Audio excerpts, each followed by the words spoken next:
So today we have a bit of a background change, and there's no particular reason besides that I am too lazy to get up from this couch, but we're just gonna have to ignore that.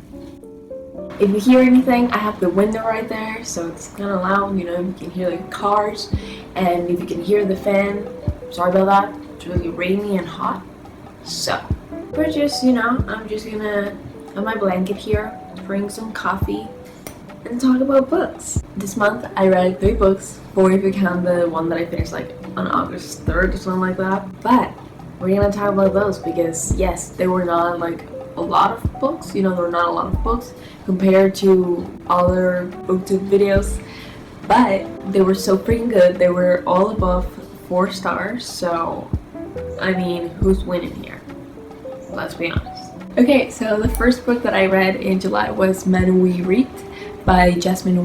This book is a memoir, and we have the story of 5 different black men who die in a span of 5 years. They were all in the life of the author, Jesmyn. So even though the memoir is about like Jesmyn's life, and we see her how she we see how she grew up, and what things she dealt with, and what was her life and all of that.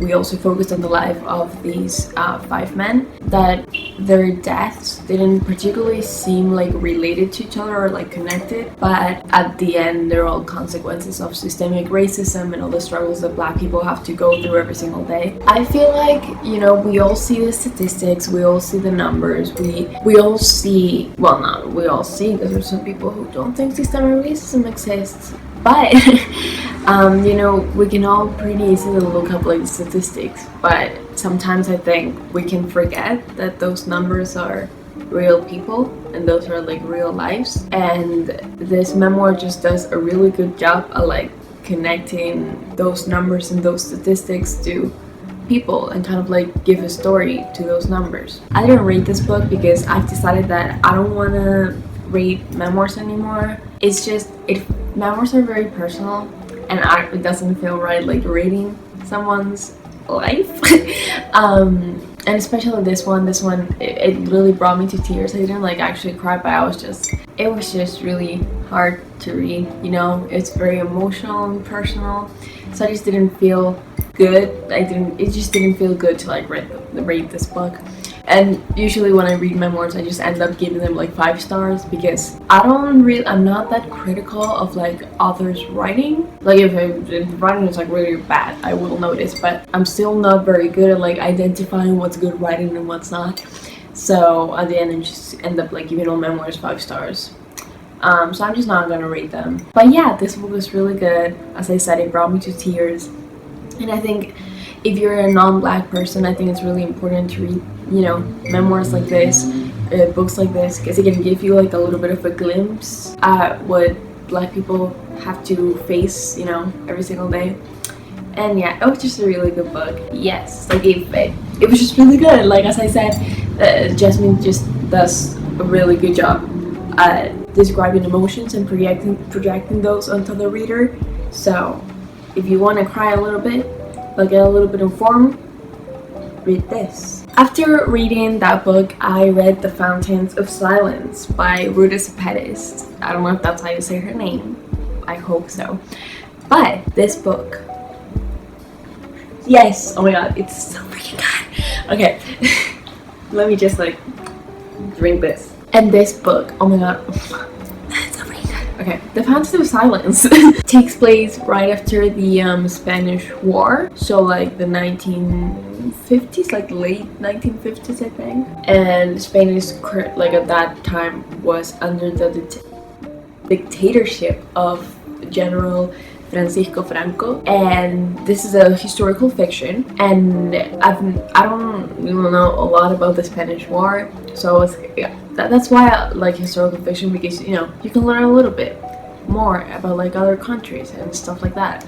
And so I was also very excited about reading this book because I've never really heard a lot about the Spanish War or anything like that, so getting to know a little bit more about that was exciting to me. So basically we follow the story of like different people that they all meet each other in Madrid in Spain, and we start with Daniel, mate's son, I think. And basically his mom is from Spain and his dad is from the US. He was born and raised in the US, but he goes to Spain with his parents hoping to like kind of reconnect with his roots.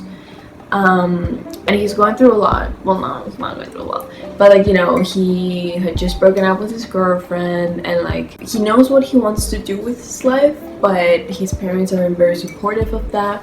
And then we also have Anna, and she works at the hotel that Daniel is staying, so we got some romance there. And we see, you know, kind of the contrast of their lives, you know, because Anna, who lives in Spain under a dictatorship, kind of rough, you know. And there's a lot of secrets involved that you're gonna find out about. I don't know how much I can say because I don't know what's spoilers and what's not, but it's very interesting. It like I was at the edge of my seat, you know. There's a lot of secrets. Like the first 100 pages, you're like, they give you information, but like it's all very like secretive, and I'm like, what the fuck is going on? I'm like, I was like, I want to know more. I want to find out like what are they talking about, because I didn't know. So it was really good. I really recommend it. If you like historical fiction, this is Ruda's Pettis. It's just so great, you know. She's just so awesome. The characters are amazing. They are also like well developed. They all have like their own stories, their own like struggles, their own like resolutions, and there's also like a little bit of mystery. There's romance. There's not action, but it's just so good. The plot twists were really good. I was like, hello. I like literally gasped so many times reading this book. You just have to read it. Like it's so freaking good, you know. Read this book. So yes, I gave this book 5 stars because it was so good, so amazing, and you should read it too. After that book, I read Woven in Moonlight by Isabel Ibanez. So as you can see, we have Latinx representation here. Yes. This book is a fantasy book, I guess. Is it considered a fantasy? Let me look. Yes, it is indeed considered fantasy. Okay, so my phone stopped recording like 10 minutes ago and I didn't notice, but it's fine.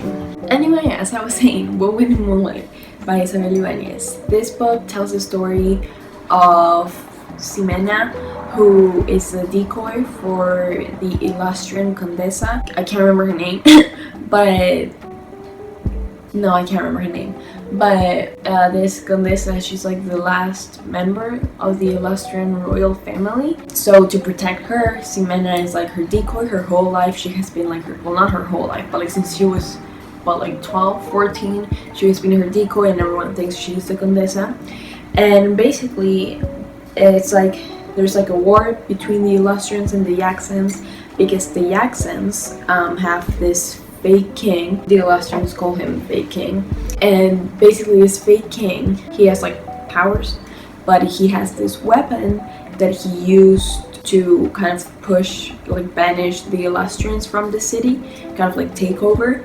And this weapon is like, it uses ghosts or whatever. It's really weird, but yeah, so basically our story starts when Atok, the fake king, he says that he wants to marry the Condesa. And, you know, because everyone thinks Ximena is the Condesa, she goes and, you know, because if they don't, like, if she doesn't marry the king, he's gonna like kill them all. So she's like, okay. He doesn't have like his weapon on, because that's like, he usually has it like on his like wrist or, dang it. Okay, we're back. So yeah, so he doesn't have like the weapon, so they're like, okay, we're gonna do this. I'm gonna go and be like, pretend that I'm gonna marry him and kind of find the weapon and then use it to take over the city.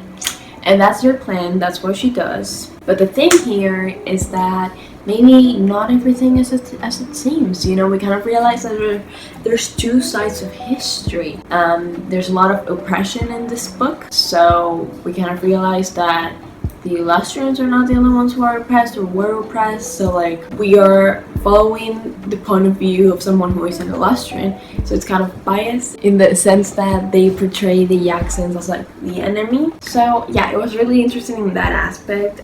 So I gave this book 4 stars because even though I really liked it and it was so good, there was some things missing. But let's start with the things that I did like. And I usually don't review my books on Goodreads. Like if I do write my reviews, it's like they're very like vague. It's like I liked it or I didn't like it and stuff like that. But for this one, I was very excited about it, so I made like a whole list of things that I did like and didn't like about this book.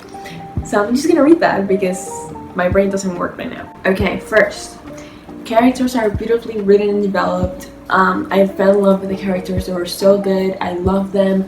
I hated them. I was like, you know, rooting for them and stuff like that. There's also some romance in here, but the romance wasn't very good. It was like, okay, I guess.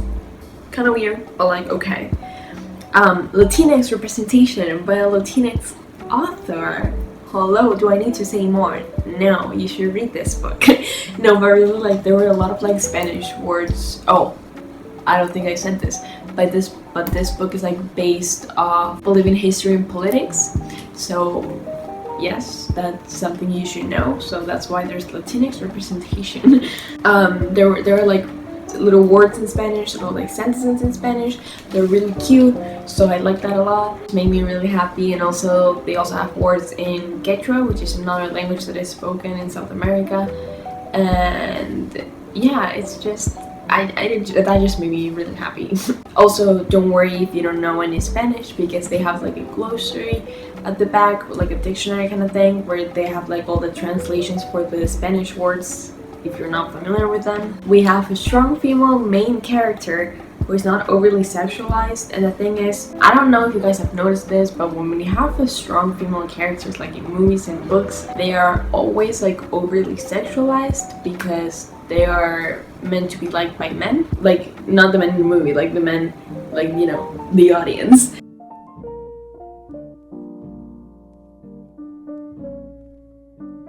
But this strong female character is not made for the male appeal or male gaze, so we stand that. It really talks a lot about oppression, and I kind of in my head compare it to our current situation with systemic racism and kind of like the BLM movement. You know, we see oppression, we see how, as I said, there's always like 2 sides of history, and we usually hear the side of the oppressor, not the oppressed. In this case, that's the same. We hear the side of the oppressor.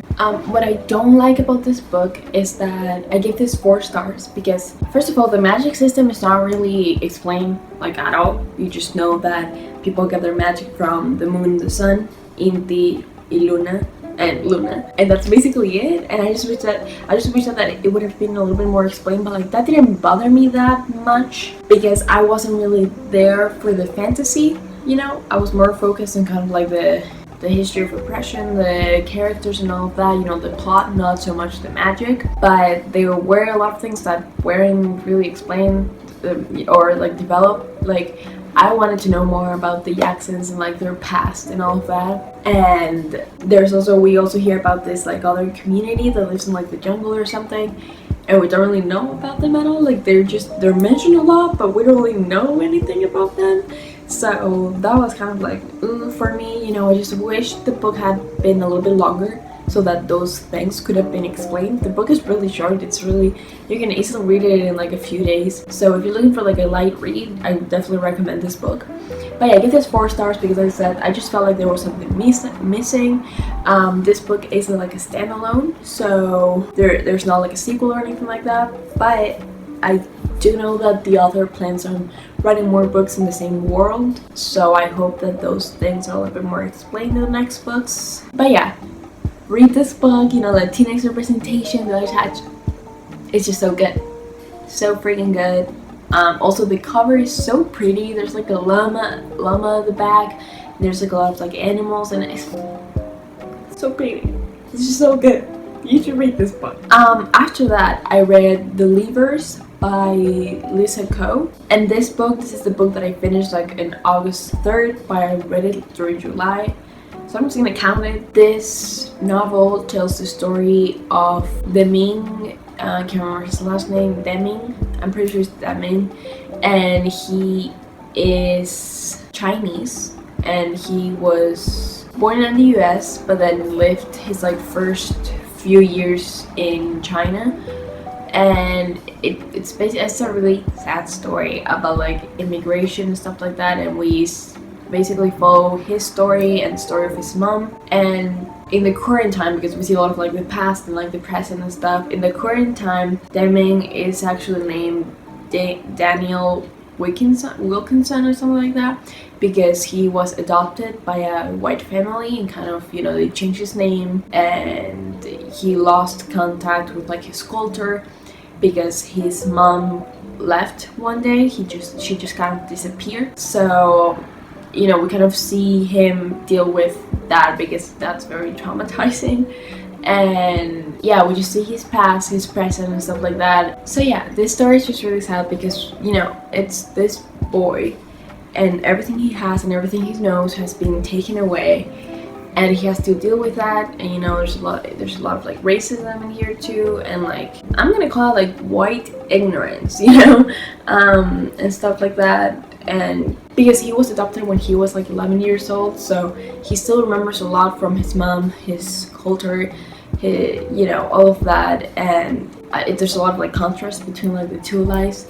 So yeah, it's just a really sad story, but really beautiful, and I guess it counts like coming of age story and stuff like that. But yeah, it's really good. I just don't know what to say about it. I don't know. I gave it 4 stars if I'm not mistaken. And yeah, you just have to read this book. As I said, it talks about immigration, so, you know, I'm an immigrant, and I know it can be like a touchy subject for some people, so, you know, just be aware of that.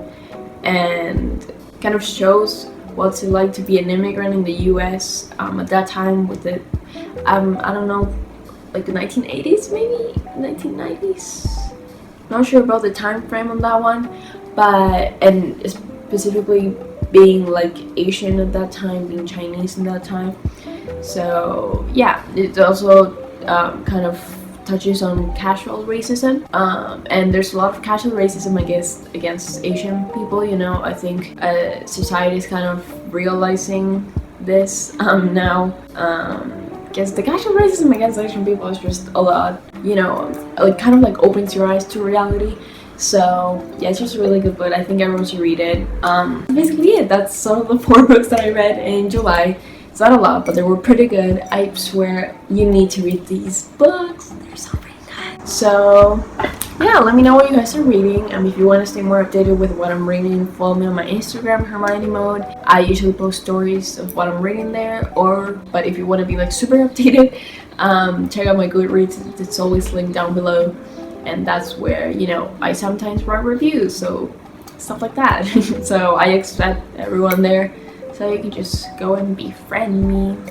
Yeah. Okay, I'm gonna go because I'm getting awkward. Stay safe, take care of yourselves, and I'll see you in the next one. Bye.